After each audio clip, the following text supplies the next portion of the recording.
Very good afternoon everyone and hope so आप सभी बहुत अच्छे होंगे। आई विश कि आपकी स्टडी भी बहुत अच्छी चल रही होंगी। सो बेसिकली आज मैं आपके साथ डिस्कस करने वाली हूँ one of the most important artist related to government job preparation in the field of fine arts. अगर आप कला आर्ट सब्जेक्ट से ड्राइंग टीचर के लिए अप्लाई कर रहे हैं तो आर्टिस्ट से तो बेसिकली क्वेश्चन 100% पुटअप किए ही जाते हैं। तो उनके डिस्क्रिप्शंस के साथ मैं क्लासेस स्टार्ट कर रही हूँ। सभी लोग सारे पॉइंट्स को अच्छे से देखेंगे और जो भी क्वेश्चन आपको न्यू लगेगा आप अपने नोट्स में इंक्लूडेड कर लीजिएगा। ओके, ये मेरा सम इंट्रोडक्शन है। Okay, and the next point, online batch start हो चुका है। अगर आप इंटरेस्टेड है न्यू बैच से तो आप रजिस्ट्रेशन करा सकते हैं। आपको डेली लाइव क्लासेस देख मिलेंगी। लाइव क्लासेस मेरी 2 क्लासेस होती हैं, मॉर्निंग और इवनिंग में। साथ के साथ 3 टाइम्स मॉक टेस्ट प्रैक्टिस कराया जाता है। मॉर्निंग में 125 एमसीक्यूज क्वेश्चन, आफ्टरनून शाम 4 बजे आर्टिस्ट से रिलेटेड और रात 8 बजे टॉपिक वाइज एमसीक्यूज क्वेश्चंस आपको देखने को मिलेंगे। Question number first of this screen, tree of life कलाकृति किसने रिप्रेजेंट की थी? Yamini Ranjan Roy, K Hebbar, Satish Gujral, N S Bendre.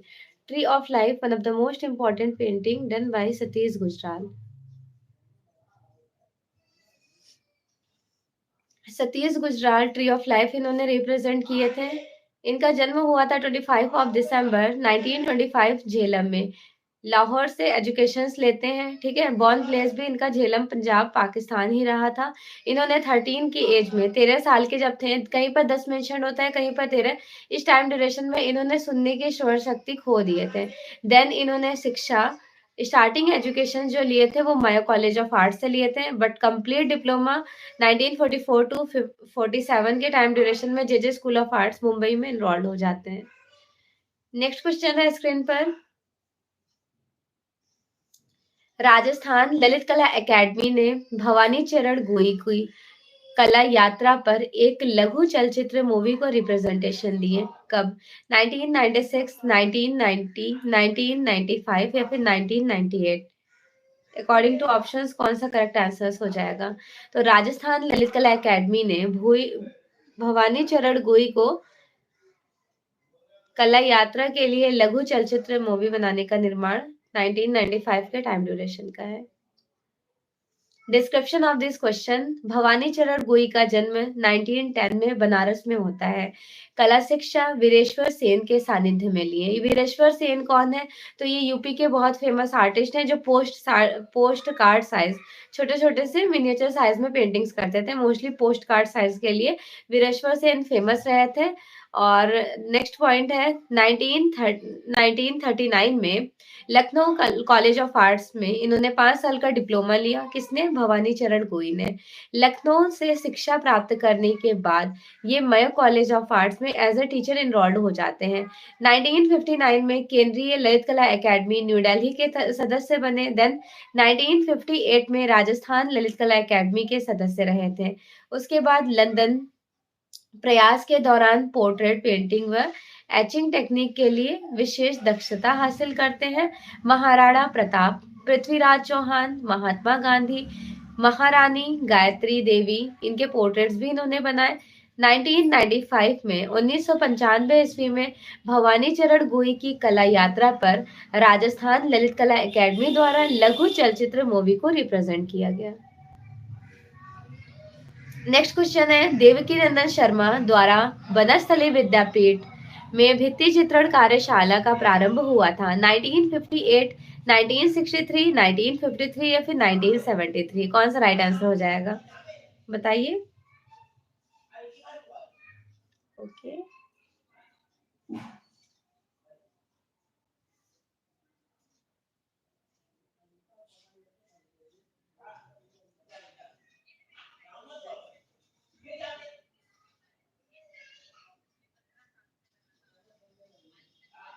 Very good afternoon everyone. Manju, Deepika, Hamad, Rani, इस क्वेश्चन का आंसर कीजिए। देवकी नंदन शर्मा द्वारा बनस्थली विद्यापीठ में भित्ति चित्रण कार्यशाला कब प्रारंभ हुआ था? इसका सेलेक्टेड टाइम क्या था? 1953? How many students is 1953? Rani, Hamad, Deepika? Okay, good. 1953, 1953, ठीक है। नेक्स्ट क्वेश्चन देखते हैं। देवकी नंदन शर्मा का जन्म 1917। अब 1917 से मैंने कितने लोगों का आपका जन्म याद कराया है? धनराज भगत, हेमंत मिश्रा, देवकी नंदन शर्मा। तो इन लोगों को कनेक्ट कर लीजिएगा, इनका राजस्थान में जन्म हुआ था। ठीक। 1931 में जयपुर के महाराजा स्कूल ऑफ आर्ट्स में दाखिला मिला और यहाँ पर उनके गुरु कौन थे? शैलेंद्र नाडे। शैलेंद्र नाडे जयपुर में एज ए ड्राइंग टीचर कब इनरोल्ड हुए थे? बताइए। दीपिका, रानी, हमद, मंजू एंड एवरीवन। मेरा ये क्वेश्चन है आपसे कि देवकी नंदन शर्मा से एजुकेशन, देवकी नंदन शर्मा के टीचर शैलेंद्र नाडे थे। शैलेंद्र नाडे कब राजस्थान जयपुर में एज अ टीचर इनरोल्ड होते हैं? तो सेलेक्टेड टाइम है 1925 का, क्योंकि 1924-25 में असित कुमार हल्दर कहाँ जाते हैं? लखनऊ कला विद्यालय में। तो वो जब वहां जाते हैं तो प्रॉपरली ये वहां पे टीचर बन जाते हैं। 1946 से 47 के बीच में देवकी नंदन शर्मा को शांति निकेतन में दाखिला मिला, जहां कला गुरु नंदलाल बसु थे। अब ये भी ध्यान दीजिएगा, नंदलाल बसु से एजुकेशन, मतलब नंदलाल बसु से एजुकेशन तो सच नहीं, मतलब it's not too much true, but हाँ बहुत सारे चीजें नंदलाल बसु के पास जब जाते हैं तो नंदलाल बसु इनको सजेस्ट करते हैं कि जाइए विनोद बिहारी मुखर्जी मेरे स्टूडेंट है, उनके म्यूरल्स बहुत अच्छे हैं, उनके म्यूरल्स को देखिए और ऑब्जर्व कीजिए। तो फिर विनोद बिहारी मुखर्जी के पास जाते हैं देवकी नंदन शर्मा और उनके म्यूरल से इन्फ्लुएंस होकर इन्होंने भी फ्रेस्को ब्यूनो टेक्निक में काम करना शुरू कर दिया और प्रॉपरली जयपुर में एक इन्हीं को फाउंडर कहा गया है फ्रेस्को ब्यूनो का। और जयपुर में फ्रेस्को ब्यूनो को किस नाम से जाना जाता है? जयपुर आरायशी पद्धति के नाम से भी जाना जाता है। राइट। टेम्परा वॉश भित्ति चित्रण में भी इन्होंने एजुकेशन लिए। शांति निकेतन से लौटने के पश्चात अपने गुरु जनों के आग्रह पर वनस्थली विद्यापीठ में 1953 में प्रत्येक ग्रीष्मावकाश में भित्ति चित्र प्रशिक्षण का कार्य करना शुरू कर दिए थे। ठीक है, किसी को कोई डाउट्स? चलिए फिर अगला क्वेश्चन देखते हैं। भूर सिंह शेखावत की प्रमुख शैली कौन सी थी? प्रतीकवादी, परंपरावादी, घनवादी या फिर यथार्थवादी? परंपरावादी जो टेक्निकल चली आ रही हैं, ठीक है, और प्रतीकवादी एज लाइक सिंबॉलिक, जिसके लिए बहुत ज्यादा फेमस रहे थे, symbolism, art movement, gesture, climate. Cubism, घनवादी को इंग्लिश में क्यूबिज्म कहते हैं। 1907 to 25 का time duration. Pablo Picasso, he was the founder of cubism, घनवादी कला आंदोलन के जनक पैब्लो पिकासो है।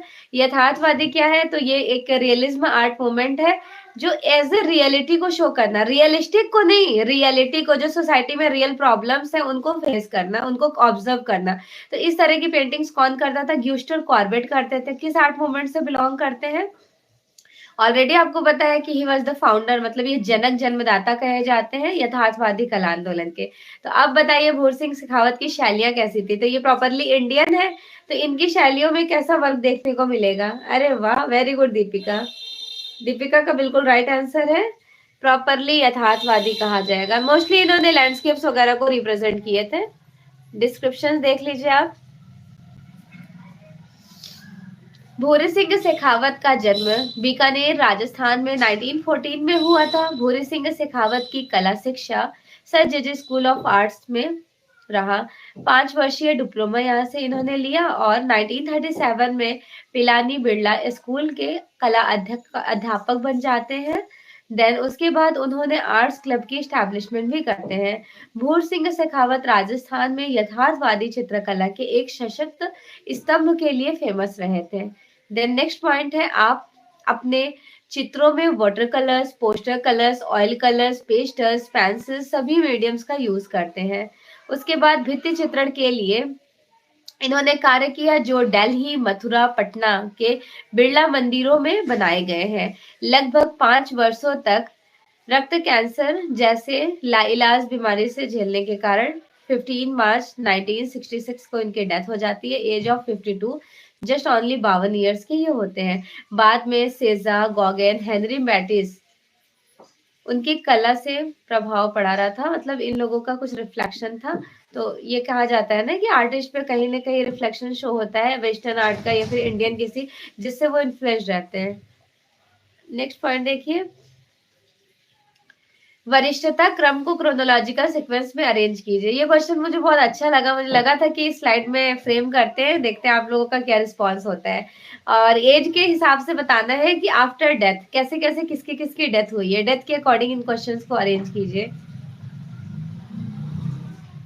बताइए कौन सा करेक्ट हो जाएगा।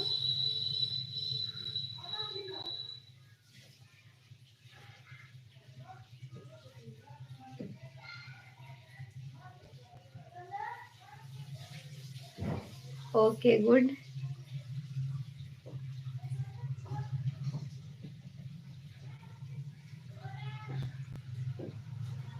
दीपिका ने सी आंसर्स किए और बाकी लोगों का क्या रिप्लाई है? आप लोगों के अकॉर्डिंग कौन सा करेक्ट हो जाना है?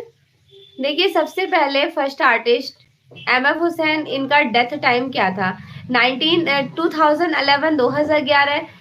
उसके बाद सैयद हैदर रजा की डेथ हो जाती है 19 तो वो बॉर्न टाइम हो गया ना, इनका 2016 में डेथ हो जाता है और इनका 2011।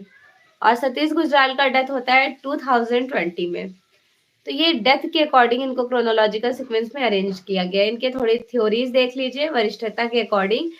एमएफ हुसैन की जो डेथ हुई थी, जन्म तो ऑलरेडी आपको पता होगा 1915-16 के बीच में हुआ था तथा मृत्यु 2011 में हो जाती है। सैयद हैदर रजा 1922 ईस्वी में इनका जन्म हुआ था और 23 जुलाई 2016 में इनकी डेथ हो जाती है। सतीश गुजराल का जन्म 25 दिसंबर 1925 ईस्वी में हुआ और 26 ऑफ मार्च 2020 में इनकी डेथ हो गई। उस प्रसिद्ध मुद्रण निर्माता और चित्रकार की पहचान करें जिन्होंने ग्रामीण जीवन को अपने चित्रों में कामुकता से हासिल किया या फिर संबंध रखे। बी रमेश या फिर नैना दलाल, अनुपम सूद, के लक्ष्मण गौड़। प्रिंट मेकर इसीलिए मेंशन है कि मुद्रण कला दैट मीन्स कि प्रिंट मेकिंग आर्टिस्ट। बताएं कौन सा करेक्ट हो जाएगा अकॉर्डिंगली। ऑप्शंस के अकॉर्डिंग कौन सा राइट आंसर हो जाना है? How many students are says D is the right answer? कितने बच्चे डी आंसर्स कर रहे हैं? 6 का बी। देखिए मुद्रण कला मेंशन्ड है, ठीक है। मुद्रण कला दैट मीन्स के लक्ष्मण गौड़ ने इस कामुकता को रिप्रेजेंट किया है। के लक्ष्मण गौड़, इनके डिस्क्रिप्शन देख लीजिए आप। के लक्ष्मण गौड़ एक ग्राफिक आर्टिस्ट तो थे ही थे, साथ ही साथ के लक्ष्मण गौड़ कला में diploma government college of arts and crafts Hyderabad से लेते हैं। के लक्ष्मण गौड़ का जन्म 1914 निजामपुर आंध्र प्रदेश में हुआ था, अब तेलंगाना में इंक्लूड कर दिया जाता है। के लक्ष्मण गौड़ ग्रामीण जीवन के चित्रों में कामुकता को रिप्रेजेंट किए थे। अब किसी भी तरह कोई कंफ्यूजन तो नहीं आप लोगों को? डी नहीं बेटा, हाँ चलिए ठीक है, बी नहीं डी होगा। अगला क्वेश्चन देखिए।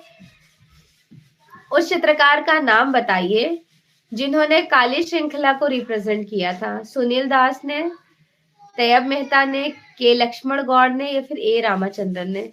ये क्वेश्चन तो ऑलरेडी आपको अच्छे से पता है, काली तैयब मेहता की है, राइट। इनका डिस्क्रिप्शन आप देख लीजिए। तैयब मेहता ने काली श्रृंखला को रिप्रेजेंट किया। 2005 में तैयब मेहता काली पेंटिंग सैफोनार्ड भारतीय नीलामी घर की ऑनलाइन नीलामी घर में 1 करोड़ रुपीस में सोल्ड हुई थी। 1970 के टाइम ड्यूरेशन में तैयब मेहता ने 16 मिनट्स के एक कुदाल लघु फिल्म में मिनिएचर मूवी को रिप्रेजेंट किया, जिनके लिए उन्हें फिल्म फेयर क्रिटिक अवार्ड से अवॉर्डेड भी किया गया। तैयब मेहता की पेंटिंग काली 2018 में 26.4 करोड़ रुपीस में सोल्ड हुई थी। नेक्स्ट क्वेश्चन है स्क्रीन पर। जॉन मीरो जिनको अति यथार्थवादी कलाकार कहा जाता है, तो जॉन मीरो अवार्ड से किसे अवॉर्डेड किया गया हमारे इंडिया में? नालिनी वलानी, ज्योति भट्ट, कृष्णा खन्ना या फिर जयंत पारिक? बताएं कौन सा सही हो जाएगा।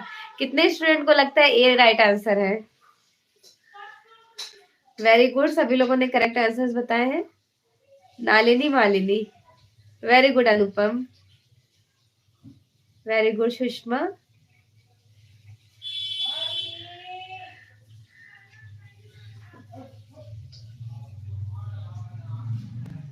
बिल्कुल, जिन्होंने ए आंसर्स किए उनका करेक्ट आंसर है नालिनी मलानी कहे जाएंगी ना। डिस्क्रिप्शन देख लीजिए इस क्वेश्चन का। 2019 में जॉन मीरो को कौन से अवार्ड से अवॉर्डेड किया गया था, मतलब जॉन मीरो अवार्ड से नालिनी मालिनी को अवॉर्डेड किया गया। और जॉन मीरो थे कौन, तो ये सरलिस्ट आर्ट मूवमेंट से बिलोंग करते हैं। फूलों में कान और नाक, थोड़े से वैसा पेंटिंग बनाए थे ना जो रियल लाइफ में होती ही नहीं है।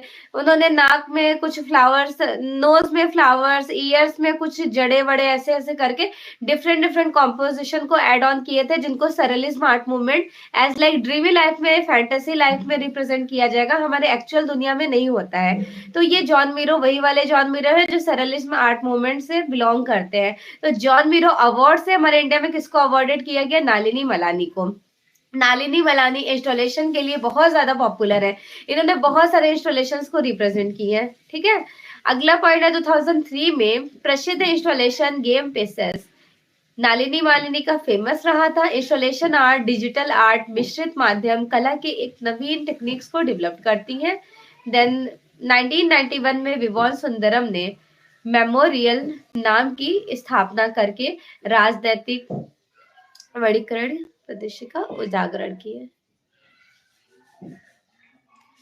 निम्नलिखित में से संरचनात्मक मूर्तिकारों को रिप्रेजेंट करना है। संरचनात्मक एज लाइक कंस्ट्रक्टिविज्म आर्टिस्ट, पहचानिए। पैब्लो पिकासो हो नहीं सकते, आपको ऑलरेडी पता है, तो चलिए सेकंड को ऐसे ही स्किप कर देते हैं, क्योंकि क्यूबिज्म आर्टिस्ट है, थर्ड नहीं हो सकता, क्योंकि आपको ये भी ऑलरेडी पता है कि व्लादिमीर टैटलिन किसी और आर्ट मूवमेंट से बिलोंग करते हैं। और Pablo Picasso also very famous and popular cubist artist. Boccioni आपके हो जाएंगे फ्यूचरिज्म आर्ट मूवमेंट के। जेन आर्प टैटलिन, कौन सा करेक्ट है पहले आपके अकॉर्डिंग मैं देख तो लूं, आप लोगों को कौन सा सही लग रहा है। Very good afternoon Shahil. अच्छा, 9 का ए, एग्जैक्टली, वेरी गुड। 9 का ए आंसर करेक्ट है। ठीक है, मालेविच, गैबो और रोडचेको, ये सारे वेस्टर्न आर्ट मूवमेंट से बिलोंग करते हैं। नेक्स्ट क्वेश्चन है स्क्रीन पर देखिए, इसका डिस्क्रिप्शन कि संरचनात्मक कलाकारों व मूर्तिकारों का समूह कैसा था। इस प्रकार था जैसे मालेविच जो है, आई थिंक अब क्लियर शो हो रहा होगा। देखिए, मालेविच, इनका जन्म 1878 में तथा इनकी डेथ हुई है 1935 रूस में। ये रसियन पेंटर्स तथा थेरोटिशियन थे। नाम गाबो, इनका जन्म 5 अगस्त 1890 को हुआ था और इनकी डेथ हो जाती है 1977 में। ये रूस में इनका जन्म और इनकी मृत्यु। नेक्स्ट, ये भी मूर्तिकार है। और रोड चेको कौन है, तो इनका जन्म 1891 में हुआ, 1956 में इनकी डेथ हो गई। ये भी एक रशियन पेंटर है और स्कल्प्टर भी है, स्कल्पचर आर्टिस्ट भी है। निम्नांकित में से कौन से कलाकार ऑप आर्ट से नहीं जुड़े हुए थे। Joseph Alberto, Robert Rauschenberg. एक पॉप आर्ट होता है, दूसरा ऑप आर्ट होता है। ठीक, अनुश्वेकिविन, रियर या फिर Escher M. Which one is the right answer accordingly options. Options के अकॉर्डिंग कौन सा करेक्ट हो जाना है। देखिए 10 क्वेश्चन का, वेरी गुड रानी, रानी का बिल्कुल करेक्ट आंसर है। जिन्होंने 10 का ए आंसर किया है उनका करेक्ट है जोसेफ अल्बर्टो। इनका डिस्क्रिप्शन आपको शो करते हैं। डिस्क्रिप्शन बहुत ज्यादा मैंडेटरी है, देख लीजिए। ऑप कला का प्रारंभ 1940 में विक्टर वासारेल्ली ने किया। ऑप आर्ट होता क्या है, इल्यूजन, जिसे अपनी ओर खींचिए, मतलब जूमिंग पॉइंट में ऐसा लगेगा आप उसके अंदर जा रहे हो। 3 डिमेंशनल भी नहीं कहा जाएगा, मतलब इल्यूजन कहा जाएगा। बेसिकली अंदर के अंदर इन डेप्थ आप जा रहे हैं, इस तरह के पर्सपेक्टिव को इन्होंने कंपोज किया था, जिसके फाउंडर विक्टर वासारेल्ली कहे जाते हैं। यह वाद दृष्टि भ्रम का आधारित रहा था। इसमें ज्यामितीय आकार के छोटे छोटे टुकड़ों को पंचकारी के समान पूरे क्षेत्र पर अंकित कर उन्हें इस प्रकार संयोजित किया गया था कि वे हिलते हुए प्रतीत हो। यही दृष्टि भ्रम, नेत्रीय भ्रम को रिप्रेजेंट करती है। जोसेफ अल्बर्टो ऑप कला से नहीं थे, बाकी सारे लोग थे। संगीतकारों की मुखाकृतियों के लिए कौन पॉपुलर है। देवप्रसाद रॉय चौधरी, शांको चौधरी, हिरमन रॉय चौधरी या फिर सरबरी रॉय चौधरी। बताइए कौन सा राइट आंसर हो जाएगा। अच्छा, 11 का डी आप लोगों ने आंसर्स किए हैं, very good, exactly right answer D है। ठीक है। संगीतकारों की मुखाकृति के लिए शर्बरी रॉय चौधरी बहुत ज्यादा पॉपुलर है। ये आई थिंक आपके पिछले बार एग्जाम में पूछा ही गया था, बहुत बार रिपीटेड क्वेश्चन है। यूजीसी नेट में भी पूछा गया है, यूपी टीजीटी में भी पूछा गया है। संगीतकारों की मुखाकृति शर्बरी रॉय चौधरी इनकी फेमस रही थी। ये एक फेमस मूर्तिकार है। इनका जन्म 21 जनवरी 1933 में बोलपुर पश्चिम बंगाल में हुआ था। 1956 में government college of arts and craft Kolkata से डिप्लोमा प्राप्त करते हैं।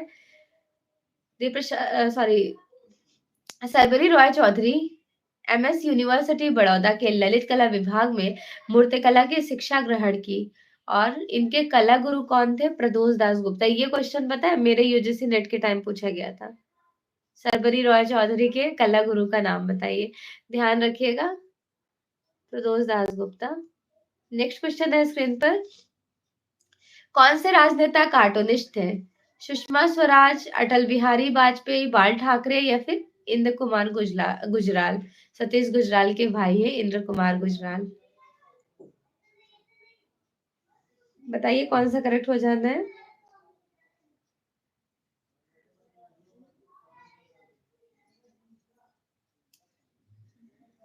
Deepika, Shahil and Rani, Sushma, Anupam, Manju, everyone, सभी लोग बताएं। वेरी गुड आफ्टरनून विनय। अच्छा, मोस्टली स्टूडेंट ने सी राइट आंसर बताया। तो क्या किया जाए, सी को करेक्ट करा दिया जाए। बाल ठाकरे, ओके गुड। हाँ एग्जैक्टली, बाल Thackeray is the right answer. चलिए इनका डिस्क्रिप्शन देख लेते हैं। बाल ठाकरे 23 जनवरी 1926। क्या जब मैम होंगी तुम्हारी क्लास में, चलो बैठो। बाल ठाकरे जो है, इनका पूरा नाम है बाल केशव ठाकरे। 23 जनवरी 1926 को इनका जन्म हुआ था और इनकी डेथ हो जाती है 17 नवंबर 2012 में। भारत के महाराष्ट्र प्रदेश के प्रसिद्ध राजनेता रहे थे और जिन्होंने शिवसेना के नाम से एक प्रमुख हिंदू राष्ट्रवादी दल का निर्माण किया। उन्हें लोग प्यार से बाला साहब ठाकरे बुलाते थे। प्यार से इनको क्या बुलाते थे? बाला साहब ठाकरे बुलाते थे। और मराठी में सामना नामक अखबार निकाले थे। बाल ठाकरे ने अपने जीवन का सफर एक कार्टूनिस्ट के रूप में व्यतीत किए थे और पहले वे अंग्रेजी अखबारों के लिए कार्टून्स बनाया करते थे। ऐसे भी क्वेश्चन पुट अप किया जा सकता है कि ऐसे कौन से कलाकार हैं जो इंग्लिश न्यूज़पेपर्स के लिए कार्टून बना रहे होते हैं, तो वो है बाल ठाकरे। ठीक है, clear?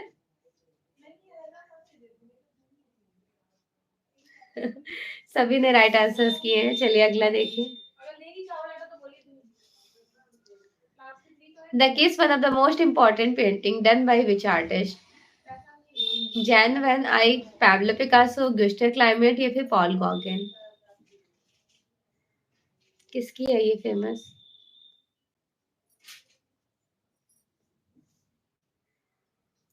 Jain van Eyck, Pablo Picasso, Gustav Klimt या पॉल गॉगन?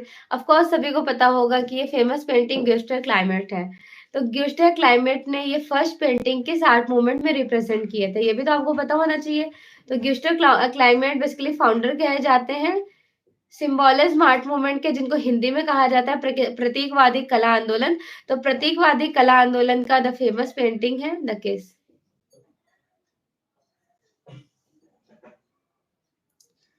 व्याख्याता ग्यूस्टर क्लाइमेट 1862 फरवरी 1918।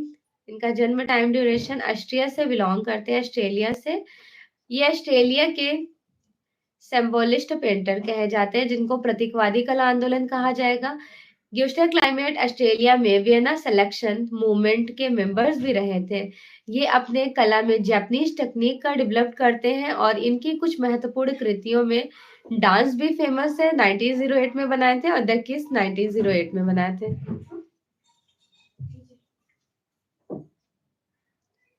अगला क्वेश्चन देखिए। बाहाउस मूवमेंट से बाहाउस जो है ये एक आर्ट मूवमेंट है। हाउस आर्ट मूवमेंट इसके लिए क्यों फेमस रहा था? क्यूबिस्ट के लिए, इम्प्रेशनिज्म के लिए, आर्ट नूवो के लिए, पोस्ट मॉडर्निज्म के लिए। तनुजा अभी प्रेजेंट नहीं है क्या? मैसेज कर रही है। चलिए अगला देखिए। बाहाउस मूवमेंट का साथ जो आधुनिक डिजाइन्स किए गए थे, क्यूबिस्ट, इम्प्रेशनिज्म, आर्ट नूवो या फिर पोस्ट मॉडर्निज्म। क्या हो गया है? एक सेकेंड रुकिएगा।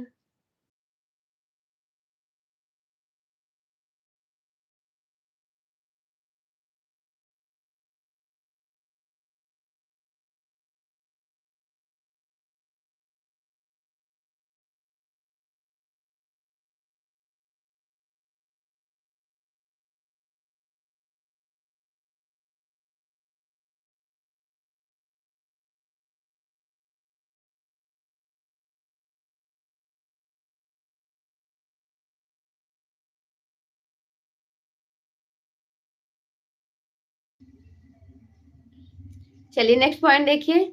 बाहाउस एक आर्ट मूवमेंट है, ठीक है। बाहाउस एक आर्ट मूवमेंट है जिसको डिजाइन जबरदस्त एक डिजाइनिंग को फॉर्म को कैप्चर किया गया। आर्ट नूवो में क्या ऑब्जर्व करते थे, तो यहाँ पे जैसे डिजाइनिंग हो गया, पैटर्न्स हो गए, एक फ्लोरिश डिजाइन के साथ साथ कैलीग्राफी फॉन्ट्स को भी यूज किया गया है। डिस्क्रिप्शन देख लीजिए। बाहाउस मूवमेंट के साथ आधुनिक डिजाइन पर भी आर्ट नूवो जबरदस्त इंप्रेशन शो करता है। आर्ट नूवो एक अंतर्राष्ट्रीय कला टेक्निक है। इसका स्टार्टिंग 1890 से 1914 ईस्वी के बीच प्रभाव दिखाई देता है। यह एक नई टेक्निक है जिसका प्रयोग स्थापत्य, चित्रकारी आदि में किया जाता है। इसका प्रभाव फ्रांस, ऑस्ट्रेलिया और स्पेन में भी शो किया गया है, ज्यादा देखने को मिलता है। प्रसिद्ध कार्टूनिस्ट आर के लक्ष्मण का कंप्लीट नाम क्या था? रसीपुरम कृष्ण लक्ष्मण, रसीपुरम केशव लक्ष्मण, रसीपुरम कुमार स्वामी लक्ष्मण या फिर Rasipuram Krishna Swami Laxman. Which one is the right answer accordingly options? I think आप लोगों को लग रहा होगा डी राइट आंसर है, ठीक है। कितने स्टूडेंट को लगता है D is the correct answer according to options?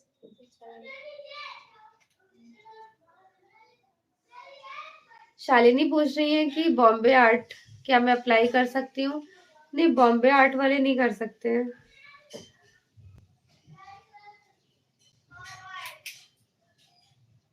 D triple S भी में बॉम्बे आर्ट वाले नहीं कर सकते हैं, ठीक है। और टेक्निकल आर्ट वाले भी नहीं कर सकते। राइट आंसर यहाँ पे डी हो जाएगा, रसीपुरम कृष्ण स्वामी लक्ष्मण। बॉम्बे आर्ट वाली अगर आपके पास डिग्रीज है या फिर टेक्निकल आर्ट, तो बस वो यूपी में ही काम आने वाली है, अदर स्टेट में वो वर्क नहीं करेंगी। डिस्क्रिप्शन देख लीजिए।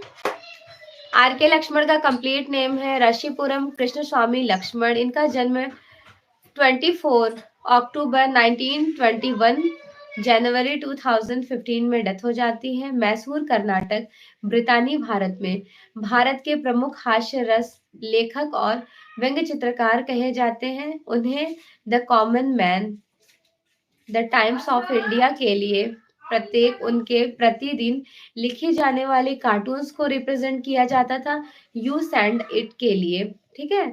देन 1941 में ये स्टार्टिंग आरंभ होता है। के लक्ष्मण गौड़ ने अपना कार्यस्थलीय समाचार पत्रों और पत्रिकाओं में अंशकालीन कार्टूनिस्ट काल के रूप में अपना करियर स्टार्ट करते हैं, आरंभ करते हैं। नेक्स्ट क्वेश्चन बताइए आप लोग, इसका क्या आंसर होगा? Okay Shalini, good. Deepika, Anu, Shalini, Vinay, Manju, Sandeep and Rani, Sahil, everyone, सभी लोग बताइए इसका कौन सा आंसर हो जाएगा। बहुत इजी टू मॉडरेट मैंने इस क्वेश्चन को सिलेक्ट किया, इतना मुश्किल नहीं है, आप ऑलरेडी पढ़ भी चुके हैं कई बार। तो देखिए, बटरफ्लाई फॉर्मेशन किसका था? कृष्णा रेड्डी का था, तो ये राइट आंसर इन्हीं को जाता है। Man, women and tree, women and God, इस तरह का वर्क किसने किया था? लक्ष्मण गौड़ ने, तो इनका राइट आंसर लक्ष्मण गौड़ को जाएगा। Devi one of the most important Jyoti Bhatt की है और द एकोपलिप्स सोमनाथ होर का है। तो अकॉर्डिंग टू ऑप्शन कौन सा करेक्ट आंसर हो जाएगा?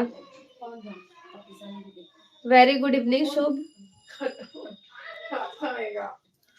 कौन सा करेक्ट आंसर हो जाएगा? कितने स्टूडेंट बोल रहे हैं कि ए करेक्ट हो जाना है? ठीक, ध्यान रखिएगा, A is the right answer according to options.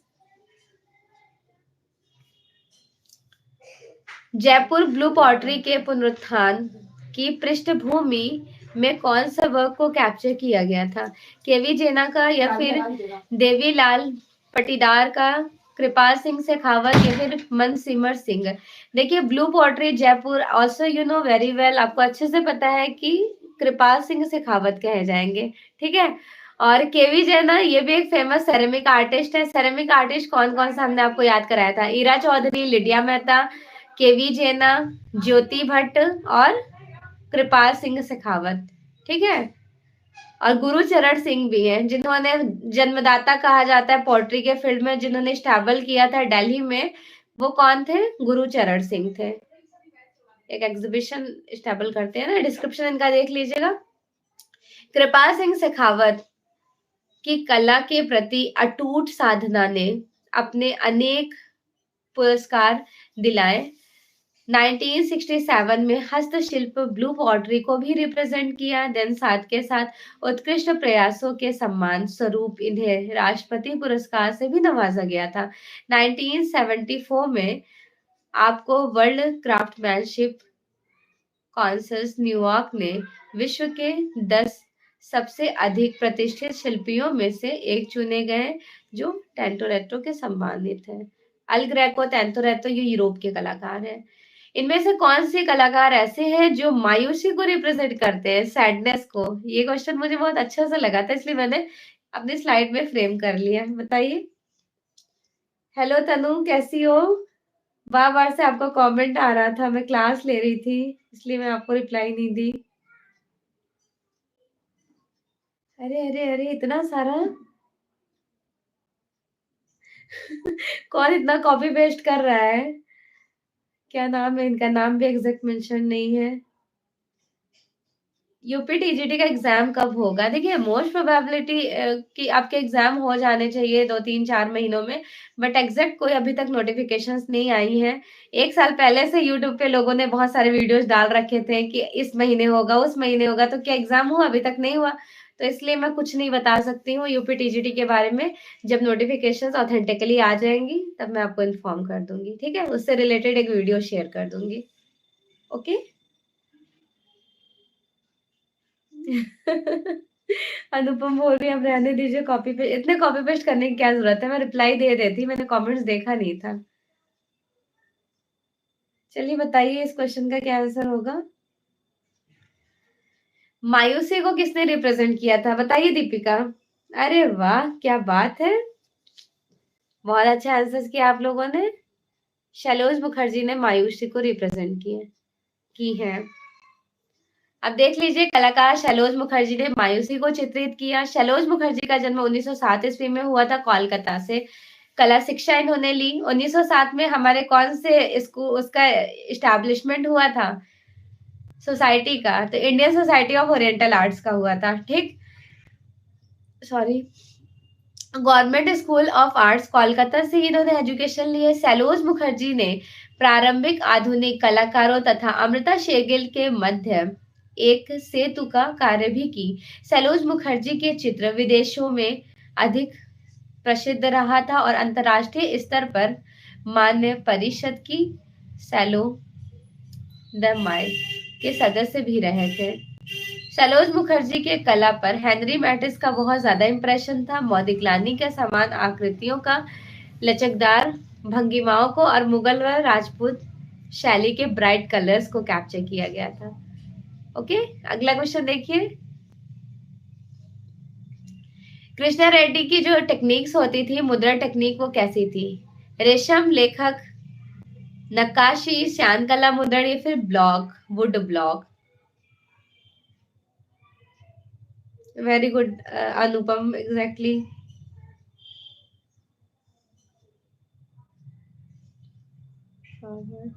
हाँ, फेविज्म भी है सैलोज मुखर्जी, और फेविज्म के साथ साथ उनको रंगवादी कलाकार भी कहा जाता है सैलोज मुखर्जी को, ये आप ध्यान रखिएगा। इस क्वेश्चन का आंसर कीजिए। कलाकार कृष्णा रेड्डी किस टेक्निक के लिए बहुत ज्यादा फेमस रहते हैं? आपको पता है ना, इन्होंने विस्कोसिटी टेक्निक का इन्वेंशन किया। विस्कोसिटी को कौन कौन नामों से जाना जाता है? इनको श्यान कला मुद्रण भी कहते हैं, और उसके साथ ही साथ एक और नाम से जाना जाता है, चिपचिपाहट प्रक्रिया के नाम से। राइट आंसर यहाँ पे सी हो जाना है। Okay, clear. चलिए नेक्स्ट क्वेश्चन देखते हैं। थोड़ा सा जूम कर लेती हूँ, बहुत ज्यादा मैंने छोटा छोटा सा ऐड कर दिया ना। असल में स्पेस ही नहीं था और इतना ज्यादा कंटेंट थे, तो मुझे लगा कि सभी आपको शेयर करूंगी। प्रसिद्ध कलाकार कृष्णा रेड्डी शान मुद्रा टेक्निक के लिए बहुत ज्यादा पॉपुलर है। कृष्णा रेड्डी छापाकार प्रिंट मेकर के रूप में भी बहुत ज्यादा पॉपुलर रहे थे। आधुनिक भारतीय चित्रकला के इतिहास में चित्रकला के सर्वप्रथम कलाकार कृष्णा रेड्डी को कहा जाता है। कृष्णा रेड्डी इंटैग्लियो मेकिंग में मास्टर्स थे, वो भी किस टेक्निक में?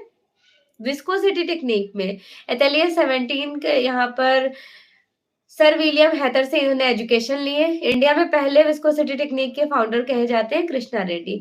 प्रसिद्ध प्रिंट मेकर कृष्णा रेड्डी के प्रिंट एब्स्ट्रक्शन को फॉलो करते हैं। छापाकार के अलावा मूर्तिकार के रूप में भी बहुत ज्यादा फेमस रहे थे। कृष्णा रेड्डी शांति निकेतन के नंदलाल बोस विनोद बिहारी मुखर्जी के सानिध्य में कला का डिप्लोमा लिए। विश्व के 33 प्रमुख प्रिंट मेकर छापा चित्रकारों में से कृष्णा रेड्डी एक इंक्लूडेड किए जाते हैं। कृष्णा रेड्डी के जो चित्र हैं वो छापा चित्र, क्लाउड फॉर्मिंग, तालियां बजाती भीड़, मस्करे इनका one of the most important है, और डेमोन्स्ट्रेशन। नेक्स्ट देखिए, उत्तर प्रदेश से संबंधित कलाकार पहचानिए। Dilip Tamasu, Mukul Pawar, John Douglas, P Mansaram. Very good afternoon आकाश।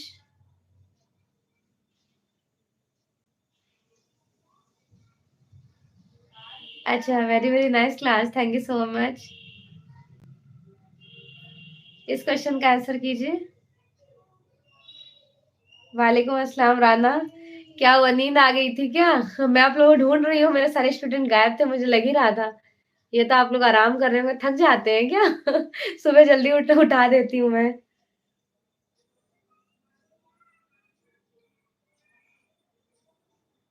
अरे वाह, दीपिका का राइट आंसर है। आकाश का भी राइट आंसर है, राना आपका भी राइट आंसर है। ठीक है। मुकुल पवार, उत्तर प्रदेश से संबंधित कलाकार मुकुल पवार हैं। अब इनके डिस्क्रिप्शन देख लेते हैं। उत्तर प्रदेश से संबंधित कलाकार मुकुल पवार हैं। छैल बिहारी बरतिया में जन्म बरेली उत्तर प्रदेश में हुआ था। मदन लाल नागर का जन्म 4 जून 1923 में लखनऊ में हुआ। मनोज कुमार वर्मा का जन्म 8 जुलाई 1970 को बरेली में हुआ था। मकबूल अंसारी जो है उनका जन्म हुआ था उत्तर प्रदेश, ही उत्तर प्रदेश के कलाकार है मकबूल अंसारी, 1938 में हुआ था। रमेश बघेला का जन्म 1960 अहमदाबाद में हुआ था। वाई एन वर्मा योगी का जन्म 1934 में, और सत्य प्रकाश का जन्म मेरठ में 1955 में हुआ था। ठीक है।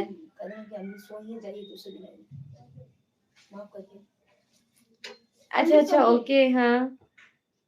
चलिए फिर सारे पॉइंट अच्छे से समझ आ गए आप लोगों को। कैसा लगा आज का क्लासेस? और डिफिकल्ट फ्रेम करूं क्वेश्चन, या फिर इतना सफिशिएंट है? क्योंकि मुझे ऐसा लग रहा था ना, जो बहुत इंपॉर्टेंट इंपॉर्टेंट क्वेश्चन है, इजी इजी क्वेश्चन को मैंने आज की पीडीएफ में फ्रेम नहीं किया। मुझे पता था कि इजी क्वेश्चन बिल्कुल आप इजीली कर लेंगे, बट ये भी ध्यान रखिएगा एग्जाम में इजी टू मॉडरेट आएगा। जो बिल्कुल आसान है उसको भी आपको छोड़ के नहीं जाना है। तो मैं डेली इसी तरह का आपको 20 क्वेश्चन शेयर करूंगी। 125 क्वेश्चन आज मैंने फिर एक टेस्ट सीरीज लॉन्च किया है, 125 का। बताइए किस टाइम में आप ये सॉल्व करना चाहते हैं ये वाले क्लासेस। 7 बजे वाला टाइम सफिशिएंट रहेगा आई थिंक मेरे अकॉर्डिंग, क्योंकि उस टाइम ड्यूरेशन में मैं इजिली क्लास ले पाऊंगी और आप लोग भी अटेंड कर लेंगे। लाइव क्लासेस होंगी। 125 एमसीक्यूज क्वेश्चन पूरे इंडियन आर्ट बेस्ड है। समथिंग न्यू आर्टिस्ट भी है। इंडियन आर्ट की जितनी गैलरीज हैं, आर्ट स्कूल्स हैं, इंडियन केव्स हो गए, मुगल राजस्थानी पहाड़ी और मूर्ति कला के कुछ इंपॉर्टेंट सर्टेन पॉइंट्स हो गए, सभी को मैंने यहाँ पे फ्रेम्ड किया है। तो ये क्लासेस आपको देखने को मिल जाएंगी। आज आप अटेंड कर लीजिएगा 7 PM पर, शाम 7 बजे। ओके।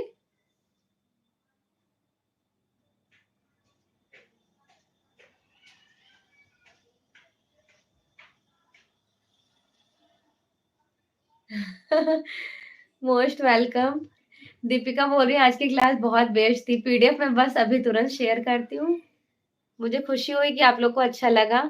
आज पता है मैं आज भी बहुत डेडिकेशन के साथ बैठ के क्वेश्चंस फ्रेम की थी। बट ये कोशिश करती हूँ ना कि टाइपिंग मिस्टेक्स ना हो, बट कुछ-कुछ एरर्स हो ही जाते हैं, जितना भी उनको करेक्शन करने की कोशिश कर लिया जाए। लेकिन होप सो मैंने पूरा कोशिश किया है कि मिस्टेक्स ना हो, और अगर कुछ पॉइंट्स ऊपर-नीचे हो जाएँगे तो मैंने इसीलिए मैं पता है क्लासेस के ड्यूरेशन में एक्सप्लेन कर दी।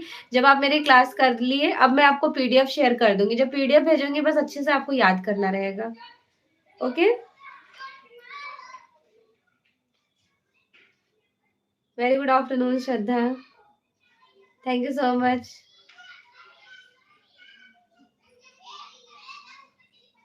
125 वाले क्वेश्चन के लिए बिल्कुल be prepare and be ready रहिएगा। बेस्ट इन बेस्ट, अच्छा इतना अच्छा लगा आज आप लोगों को क्लास। चलिए फिर मिलते हैं आपसे इवनिंग 7 पीएम पर।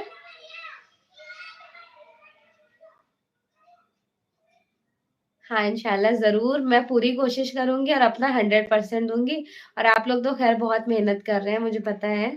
बस ऐसे ही कंटिन्यूटी बनाए रखिएगा, क्योंकि डेली प्रैक्टिस होना बहुत ज़रूरी है। इसीलिए पता है मैं आप लोगों के लिए 2 क्लासेस प्रोवाइडेड कराई यूट्यूब पे, बाकी तो आपकी थ्योरी वग़ैरह सब कुछ क्विज़ क्लासेस हो ही रही हैं। थ्योरी आप पेड क्लास में अटेंड कर पा रहे हो। यूट्यूब पे 2 आपकी प्रैक्टिस क्लासेस चलेंगी। एक तो ये कलाकारों वाली 2 बजे डेली होंगी, और दूसरी क्लासेस आपकी कब होंगी? दूसरी क्लासेस आपको शाम में देखने को मिलेंगी 7 बजे। वहाँ पर 125 न्यू आर्टिस्ट देखने को मिलेंगे, न्यू एमसीक्यू जितना भी नया-नया क्वेश्चन है वो, तो मैंने ईज़ी टू मॉडरेट फ्रेम किया है, बहुत डिफिकल्ट नहीं।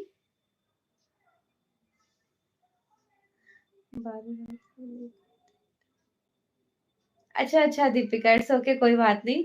मैं पीडीएफ शेयर कर दिया करूँगी ग्रुप में, अगर क्लास नहीं भी देख पाओगे तो पीडीएफ से आप जल्दी-जल्दी से रिवीजन अपना कर लेना। Okay Deepika? Okay everyone, take care, thank you so much. चलिए फिर क्लासेस ऑफ करते हैं।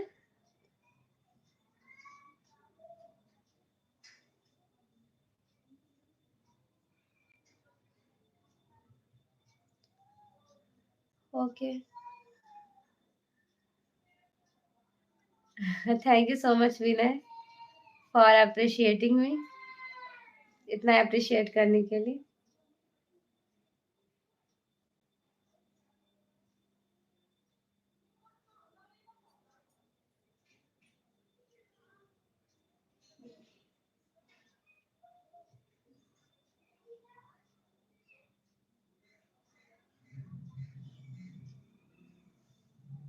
हेलो इंदू, जी बताएं।